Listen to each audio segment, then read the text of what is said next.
Borja Caravante, ¿esta polémica es una polémica en un vaso de agua o es una polémica con un trasfondo que ya esta mañana, evidentemente, en los análisis en los diversos medios de comunicación ya era electoralismo, el gobierno quiere... ¿Esto qué es? Pues, en fin, yo coincido con vosotros. Efectivamente, como dice Isabel, pues esto seguramente sea el proceso de negociación de los sindicatos con el gobierno, que plantean una propuesta de volver a recuperar lo que en el año 2012 se les tuvo que retirar, consecuencia de la crisis económica y en fin, de las medidas de austeridad y restricción del gasto público. Y como ha dicho el ministro Montoro, que no lo ha desmentido plenamente, sino que ha dicho que en la medida de lo posible se volverá a reintegrar esos esfuerzos que hicieron los funcionarios en su día al de traerles esa paga extra en la medida de lo posible. Yo creo que es una buena noticia, pero efectivamente hoy ya se decía que era electoralista. Es decir, que y ahora cuando no se haga se dirá que se incumple. Por tanto, aquí para los medios de comunicación y para muchos nunca se acierta, se haga lo que sea. Porque cuando se dice que una medida es electoralista, a mí la verdad es que me gusta, porque eso es que es buena.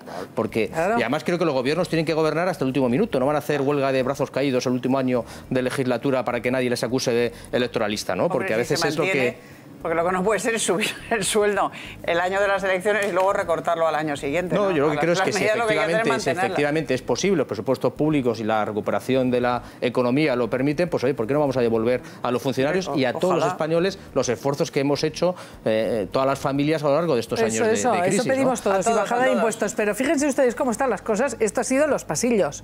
Noticia de alcance porque hay más de 3 millones de personas afectadas, los funcionarios en España, pero también está la cosa que arde, se lo decíamos al principio, esos rifirrafes.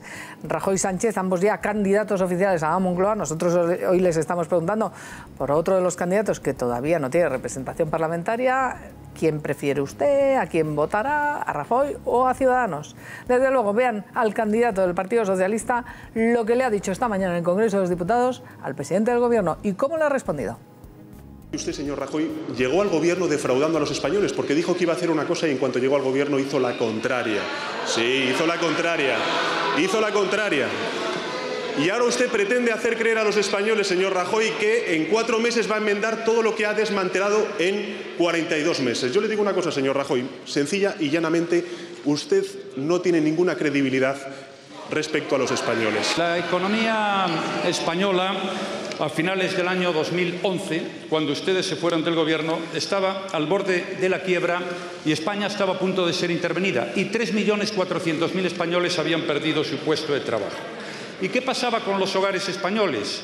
Pues estaban muy mal, como la propia economía. Aumentaba el número de hogares con todos sus miembros en paro de manera continuada.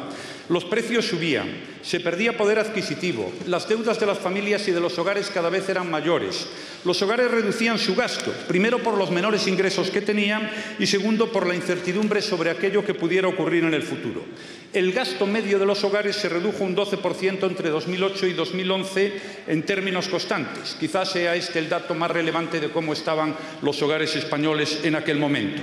Mientras que los datos de la OCDE y de Eurostat demostraban cómo la desigualdad y la pobreza aumentaban de manera continuada en España. Bueno, la respuesta continúa, pero la hemos dividido para pedir la opinión, porque ahora verán el aluvión de datos que aportaba Mariano Rajoy. ¿Qué os parece centrar la respuesta, como ha hecho el presidente, en recordar qué es lo que asumió este gobierno cuando empezó a gobernar? Porque hay quien dice, qué horror, ya estamos con la herencia recibida, pero la idea que tiene que ver Rajoy es que él sigue haciendo este discurso que viene haciendo ahora, que ahora mismo le escuchamos, es el que ha hecho en las europeas, antes de las europeas, es el que ha hecho antes de las elecciones autonómicas y locales. Yo ya he dicho muchas veces, no soy asesor del presidente, evidente, pero no le aconsejaría seguir por este rumbo, porque lo que parece claro es que este discurso, digamos, de la herencia recibida, pues no tiene efectos no sé, en su electorado, pero el electorado conjunto de España, este tema no tiene pase y de hecho no le votan, por tanto, no le votan, ha tenido mayoría. Votan 6,5 millones de españoles en las últimas autonómicas municipales. Ya. Hay una diferencia entre ha caído dramáticamente el Partido Popular. Sin duda, Ricardo, se ve que vosotros todavía no habéis interiorizado esto, pero yo, por lo que yo veo, no lo habéis interiorizado, pero bueno, salvo Cristina Cifuentes, que parece que es la única en vuestro partido. Pero mira, hay una diferencia entre los sintonía. Hay una diferencia entre los que Rajoy no ha mentido en ninguna de las cifras y todo lo que ha dicho es verdad, y Sánchez no ha parado de mentir durante la campaña. Así que ahora le respondes, Borja. A ver, concluye, por favor, Ricardo. Ha sido muy creíble lo que ha dicho efectivamente Sánchez, y yo creo que estamos viendo al peor Rajoy. Y hoy lo cita, por ejemplo, Victoria Prego, le critica a Rajoy muy duramente, diciendo que tendría que tener otras herramientas y otra pasión para movilizar el voto que le otorgue la victoria. ¿Por qué? Porque Rajoy se está empeñando en ningunear al señor Sánchez, está empeñándose en ridiculizar a los expertos que ha coleccionado el señor Sánchez, ellos prestigiosos. Este es el camino que va a seguir Rajoy, y lo vemos hoy, que es la actualidad, en todo lo que va a discurrir de aquí a las elecciones generales. Por tanto, yo creo que es un discurso totalmente demagógico, en el cual pues es la herencia recibida y nosotros lo estamos haciendo bien. Ni le han creído en las autonómicas y locales suficiente como para sacar mayoría, y no estáis gobernando en muchos sitios. Os pido ser más breve, Ricardo. A ver, Borja, vamos a intentar que habléis todos. Que en el debate lo único que se ve cuando se habla de credibilidad es a Rajoy, que no miente y da datos puros y duros, y un señor que solo se ha dedicado a mentir, porque dijo durante la campaña que no iba a pactar con los populistas, con la extrema radical, y lo que ha convertido al Partido Socialista es en un partido bisagra de la izquierda radical en España. Eso es lo que ha hecho Pedro Sánchez con el Partido Socialista. Eso sí, luego se enarbola de la bandera de España a gran tamaño, simplemente para hacer una cosa de marketing, intentar ganar a los españoles, pero no puede engañarles, porque está pactando y está agrupando a la izquierda más radical de este país a las instituciones. Esa es la única realidad. Efectivamente, hablar de herencia después de 4 años, pues a mucha gente le puede parecer, oiga, es que ya ven ustedes 4 años. Hombre, yo creo que se han tomado medidas para que eso, retornar a la situación económica, al crecimiento y a una expectativa de crecimiento. Pero insisto, que hablar Pedro Sánchez de credibilidad a Rajoy es, desde luego, en fin... Bueno, es que en este caso, hablar de herencia es hablar del futuro. Porque al margen de cómo diseñaríamos la campaña electoral, que es lo que abordaba Ricardo, hablar de herencia es hablar del tema que sigue siendo el tema central, fundamental, el más importante de España, hace 4 años, hace 3, hace 2 y dentro de un año, que es la situación económica y las medidas políticas adecuadas para mejorar esa situación económica.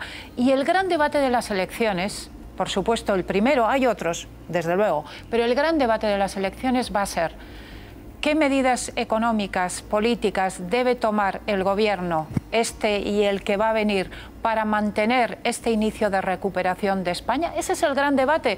Y en ese debate hay 2 opciones: mantener las medidas que se están tomando en estos últimos 4 años o volver a las medidas de Zapatero, que es lo que propone Pedro Sánchez. ¿Cómo no va a plantear el presidente del gobierno ese debate? Es que esa es la cuestión. O mantener las medidas de ahora o que vuelvan las medidas de Zapatero. Pues yo creo que los dos, tanto Pedro Sánchez como Rajoy, están en un debate de hace 3 años.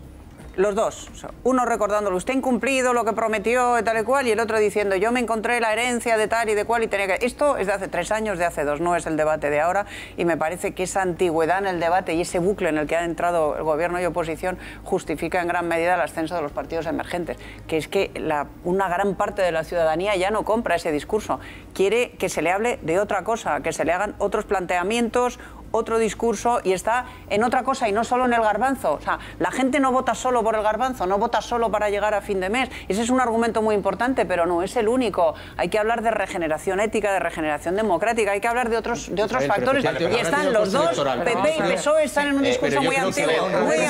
El haber priorizado la creación de empleo a otras cuestiones, ¿no? Estoy de acuerdo con Isabel, pero me parece que en el Parlamento lo que toca, es decir, una cosa es un mitin, una cosa es cuando estás en campaña electoral y tienes que cambiar tu estrategia, y otra cosa es en el Parlamento, y me parece bien que se le recuerde cómo su partido, como el partido de Pedro Sánchez, engañó a los españoles negando la crisis y luego después con un recorte brutal en el año 2010, echando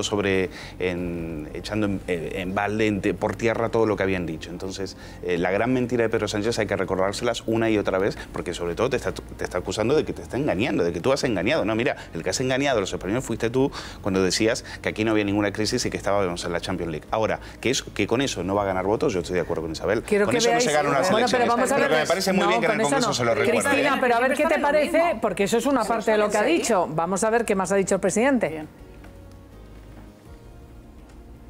Hoy ya disminuye el número de hogares con todos sus miembros en paro, 185.000 menos en la última EPA.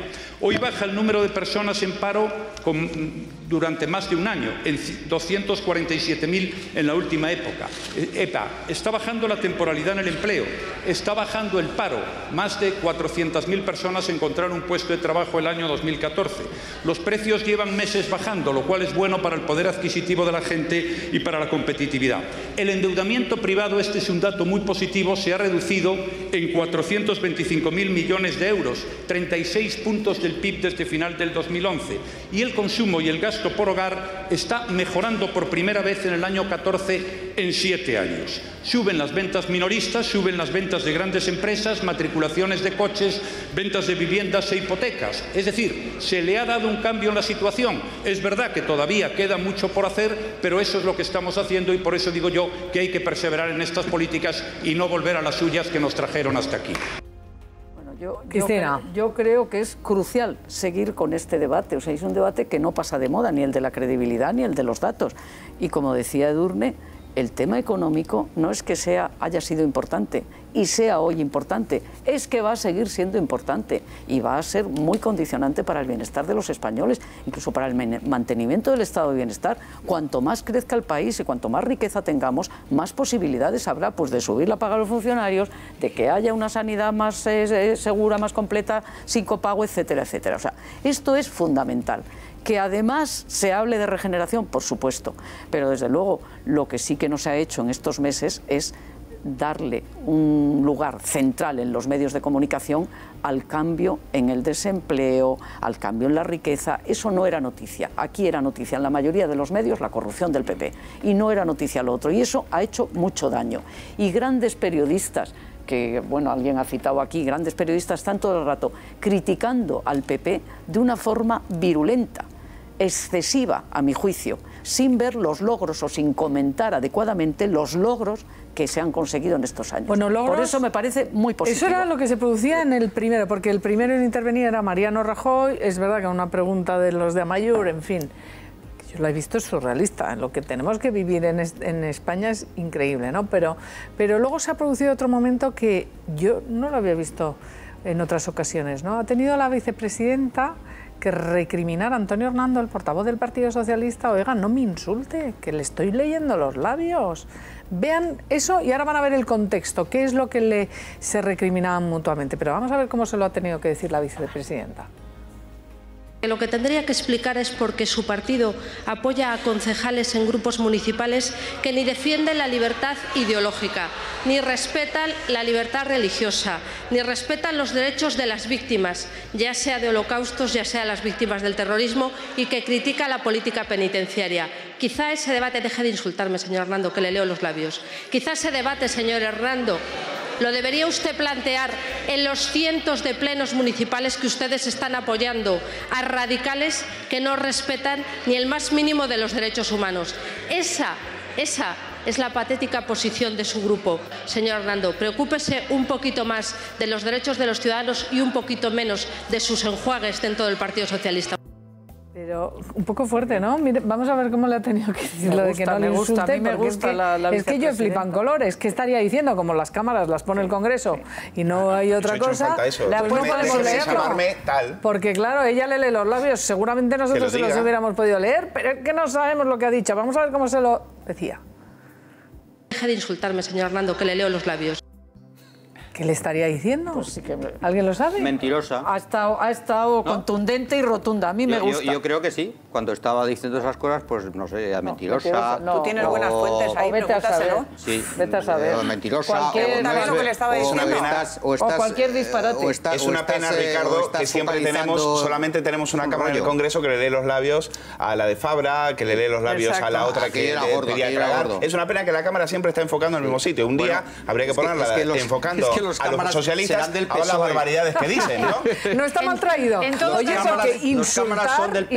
Oye, la vicepresidenta no habla de tal, habla de insulto a mí. Para empezar, estamos llegando a un momento que esto de insultar es que me parece un atropello, me parece muy poco digno de los representantes públicos. Yo no sé qué le ha dicho Hernando, pero no puede estar insultando a nadie. Antonio Hernando es siempre conocido por un estilo muy agresivo y muy faltón. Es su estilo. Sí, Antonio Hernando en todas sus intervenciones. Otra cosa es que hoy